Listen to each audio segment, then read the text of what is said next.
Assalamu alaikum. Today we are going to discuss about Medina Charter, the most prominent charter in the human history related to tolerism and collaboration and coexistence with co-religionists.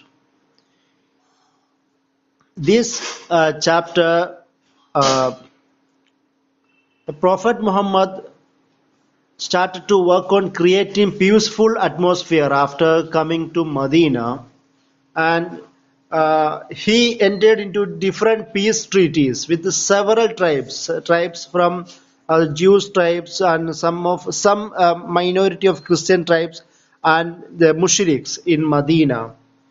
And in addition to control crime by fixing, and he tried to control the crime by fixing responsibilities and explain the rights and duties of every individual and tribes who were living in Medina. This Sahifa Madaniya, its name as the Sahifa Madaniya, or it was known as a Kitab also at that time. This Sahifa became the constitutional nucleus of the society, means the society and governance at that time, in the first time in the human history. When we discuss about the human rights and other modern rights, we always focus on the modern debates or discourse of the human rights. But in the human history, it was the first time a covenant written by Prophet Muhammad sallallahu alaihi wasallam for his own society, and he collaborated with Jewish tribes and other tribes and pagans also, and he made them brothers in one ummah. This Sahifa or this charter, it was so pluralistic, multi-ethnic, multiracial, multi-religious, and multilingual also. And there are many historical works like Ibn Ishaq, Ibn Hisham. All these early Islamic historical texts mentioned the Sahifa Madaniya because it's the most prominent, most crucial historical moment in the life of Prophet Muhammad sallallahu alaihi wasallam. And this Sahifa Madaniya contained about 47 clauses or articles dealing with the sovereignty of Allah and unquestionable authority of Prophet Muhammad sallallahu alaihi wasallam, and the rights and duties and responsibilities of believers, Muslims, Jews, and their protected minorities.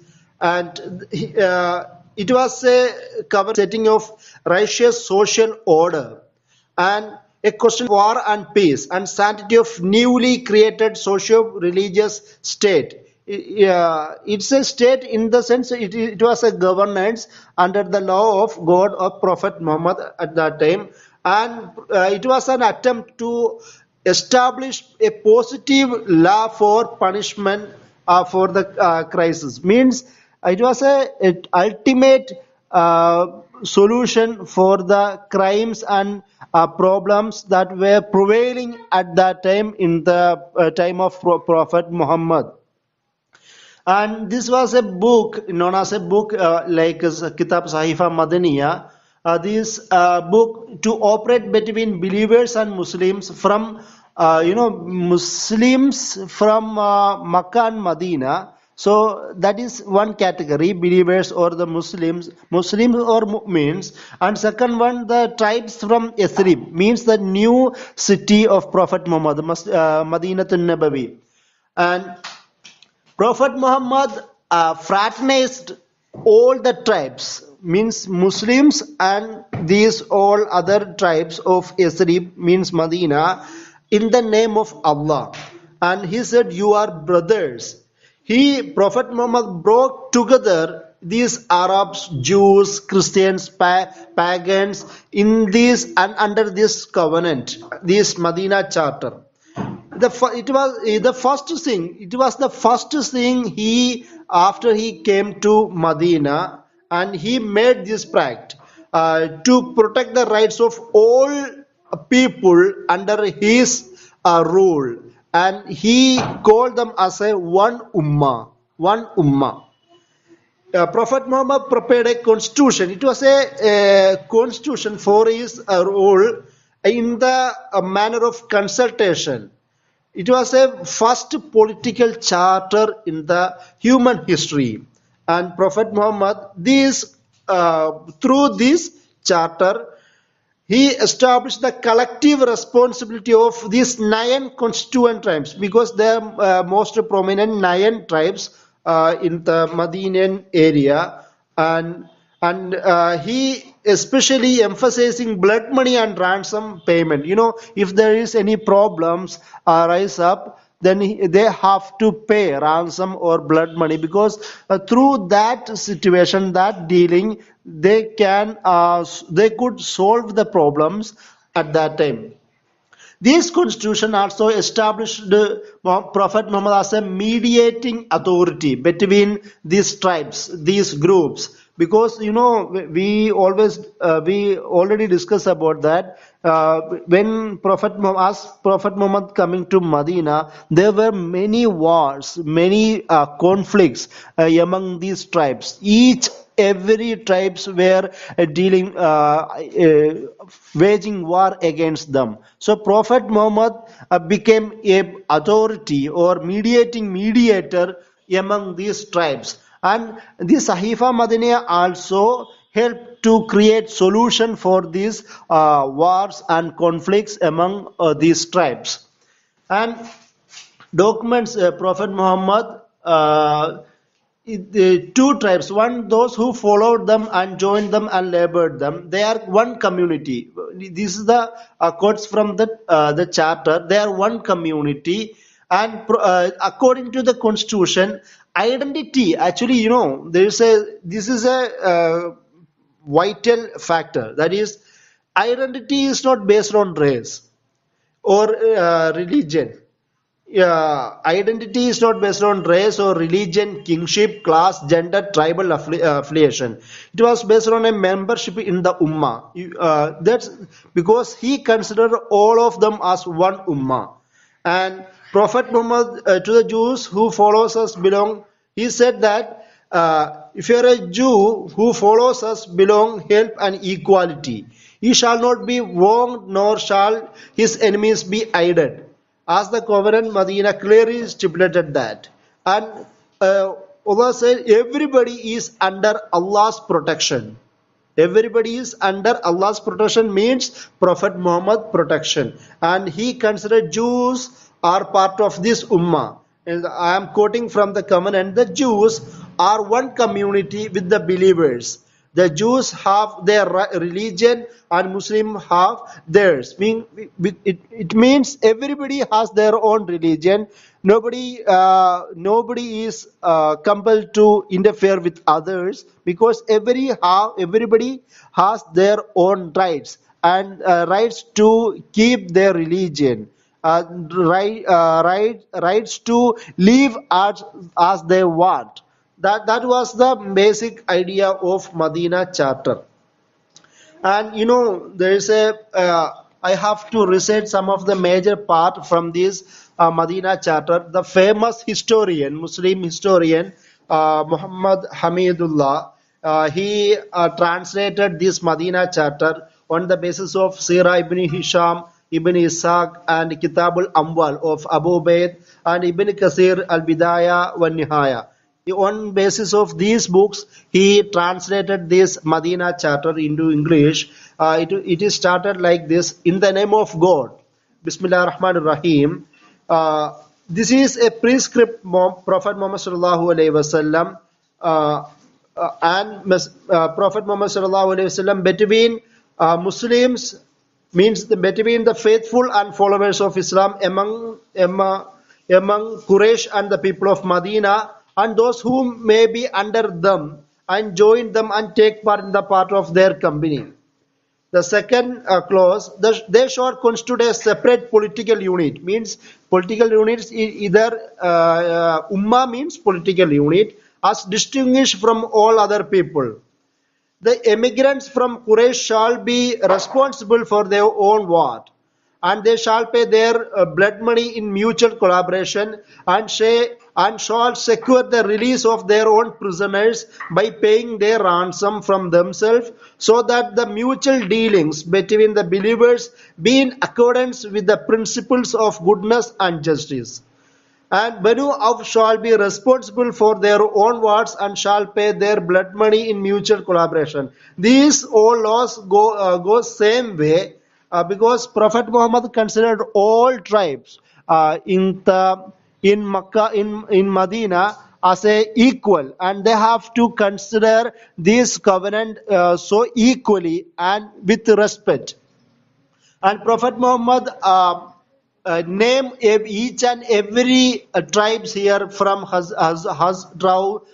from House tribes and Hazraj tribes and other 7 Jewish tribes also, like Banu Najjar, Banu Jusham, and Banu Amr bin Auf, Banu An-Nabith, Banu Al-Aus, and there are many other tribes also Prophet Muhammad included in this chapter.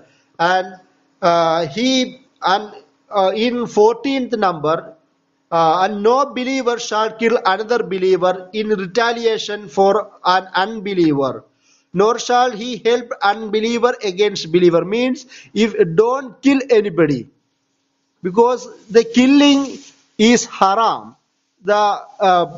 Nobody has a right to kill anybody in the name of religion or in the name of any hatred. Prophet Muhammad banned that, means prevented that. And Prophet Muhammad said in this covenant, everybody is under the protection of God. And those who will obey us among the Jews will have help and equality. Neither shall they be oppressed, nor will any help be given against them. It means, if the most majority of non-Muslims in Medina, Jews, they were Jews, and Prophet Muhammad very keenly considered them as one ummah, and he protected their safety. And he said, if you obey us, he said to these Jewish tribes, if you obey us, you are under my protection, and you are same as Muslims in equality. You will not be oppressed, or nobody can oppress you. So these kind of protection have been given by Prophet Muhammad to Jewish tribes from under this covenant. So there are many clause, up to 47 clause in this covenant. The last covenant, we have to consider that. And Prophet Muhammad noted that, and this prescript shall not be any avail to any oppressor or breaker of the covenant. Means nobody can break or nobody can oppress any of this community under this covenant. And one shall have security whether one goes out of the campaign or remain in the Medina, or else it will be an oppression and breach of the covenant. And God is the protector of him who performed the obligation with faithfulness and care, and also his prophet Muhammad sallallahu alaihi wasallam. This was the last clause of this covenant, and Prophet Muhammad include everybody in this covenant. As I said before, in this covenant, Prophet Muhammad granted these tribes the freedom of consciousness, the freedom of belief, and the freedom of religious practice. Prophet Muhammad, protected all the religious establishment of these tribes, especially Jews and Christians and these pagans, and prohibited them any kind of forceful conversions. In the time of terrorism, or the blame of terrorism upon Muslims, and the forceful conversions in the Muslim states, we have to emphasize this Medinan charter and put forward into the society. Prophet Muhammad, very emphasize the protection of religious minority in this covenant. Prophet Muhammad described Christians as his flock and weaved himself as their shepherd. Means Christians are my protection. He said that because the most prominent hadith, kullukum ra'in wa kullukum mas'ulun an ra'iyati, the most famous hadith, means everybody is under his protection. That was the main idea of Prophet Muhammad. And according related to the Christians, Prophet Muhammad stated that they are part of my ummah and an honor to me. And Prophet Muhammad, through this covenant, declared the role of Medina as a haram. Means it's a blessed sacred place where no blood of these people included in the pack can be spilled. Nobody can spill in the area of Medina because it became the haram according to this covenant. And there are many clauses for non-Muslims, minorities. It's not about the minority. It's not about the minority because Muslims at that time were minority, and these Jew tribes, they were a majority. It is about the non-Muslim communities. Okay, then we have to emphasize that point also because Muslims were minority and they were ruling under the ruling with the ruling of Prophet Muhammad sallallahu alaihi wasallam, and others were majority. But still, all the people were ready to accept Prophet Muhammad as a ruler at that time. And Prophet Muhammad, provided many rights for these non-Muslims.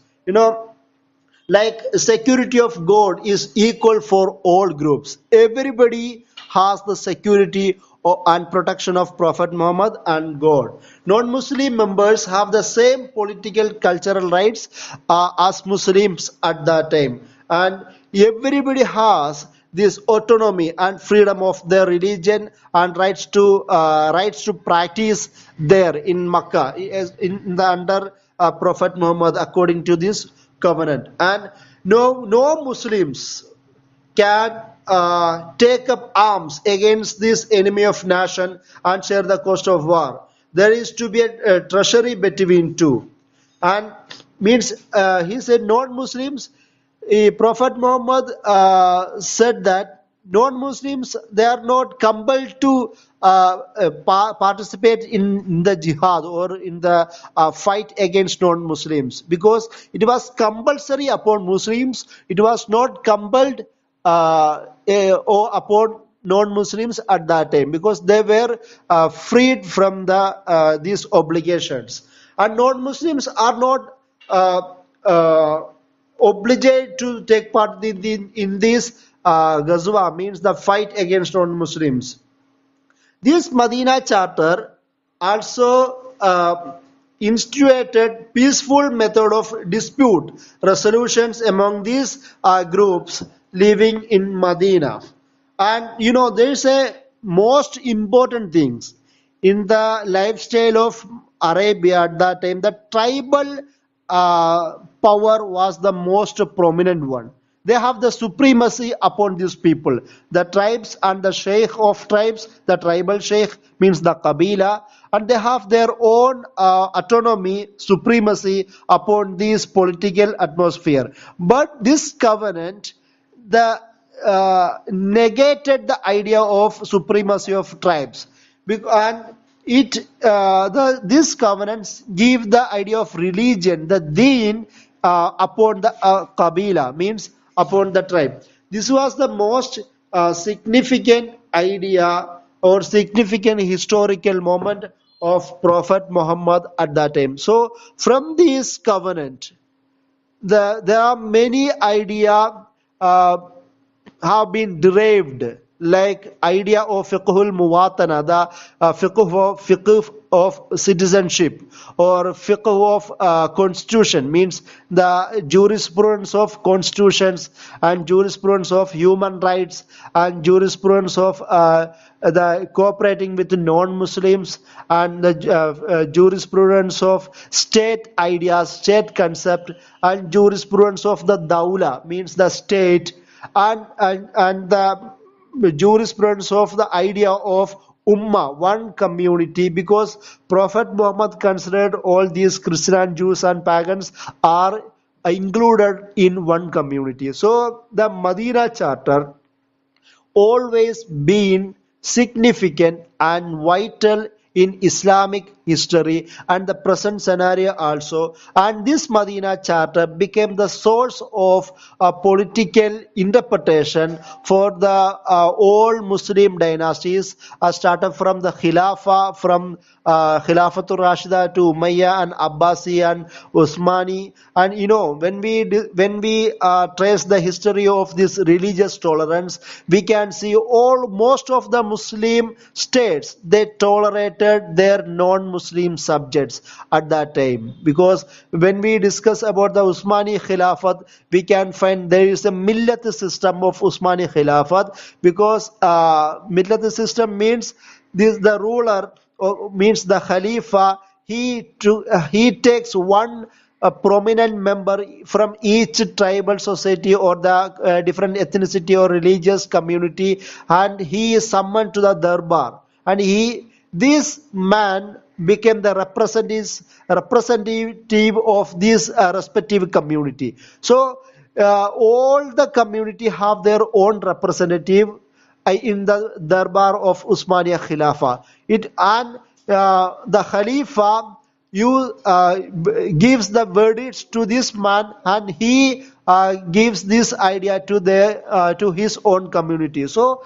the millat system also part of this idea came from this covenant of Medina or Medina Charter. And each Muslim society, when the persecution against Jews started in Eastern Western Europe, all Jews came to Muslim dynasties. Most prominently, they came to Usmania Khilafat. The Jews became refugees in Usmania Khilafat, and the Khalifas gave the place for the Jews. And it was a huge moment for this religious tolerance in Islamic history. And we can find many other historical moments in Andalusian period also, in Muslim rule in Spain, because there were many prominent Jewish scholars like Maimonides, Jewish scholars, and many other Jewish Christian figures. They were working under the patronage of Muslim rulers in Spain too. And we can find in India too. When Muhammad ibn Qasim, he conquered the Sindh, and he ruled here for 2 years. And he was so tolerant to this non-Muslim community, and he appointed pujaris, and he used to give the salary to the pujaris also. And he discussed with Arabian scholars. He discussed with Arabian scholars about the situation of Indian, especially in Sindh. And he asked him what he can do with these Hindus.